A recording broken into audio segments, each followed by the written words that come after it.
اگر تو قرآن مجید کے نازل ہونے کے بعد اللہ کا ہم سے یہ تقاضا ہوتا کہ تم نے لازماً اس کا ایک ہی مطلب سمجھنا ہے، اور اگر اس کا وہ مطلب کہ جو میں سمجھتا ہوں کہ صحیح ہے وہ تم نے نہیں سمجھا، تو تم میرے ہاں پکڑے جاؤ گے، تب تو معاملہ اور ہوتا۔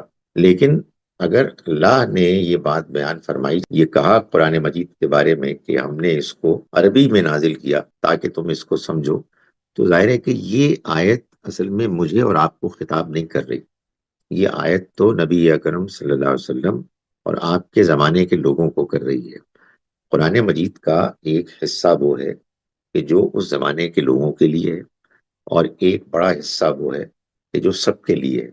جب بھی ہم قرآن پڑھیں گے یا کوئی بھی کتاب پڑھیں گے تو ہم یہ جاننے کی کوشش کریں گے نا کہ وہ جو بات کر رہی ہے وہ کس کے لیے کر رہی ہے، اور جو اس نے ہدایت رہنمائی کی ہے اس کی کیا نوعیت ہے۔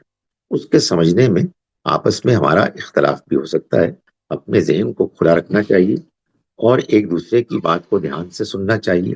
اور اگر آپ کو کسی کی بات سے کچھ اختلاف بھی ہو تو آپ اپنے اختلاف کو دوسرے کے سامنے احترام کے ساتھ بیان کریں، دلائل کے ساتھ بیان کریں۔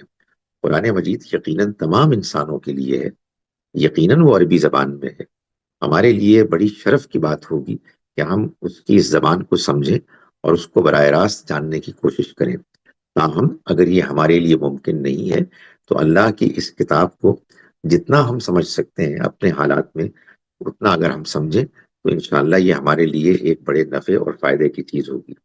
آپ سب نوجوانوں کو میں یہ کہتا ہوں کہ اس دنیا کی زندگی میں اللہ نے آپ کو جو موقع فراہم کیا ہے، آپ اس زندگی کو ایسے سمجھنے کی کوشش کریں جیسا کہ بنانے والے نے آپ کے لیے اس کو ڈیزائن کیا ہے۔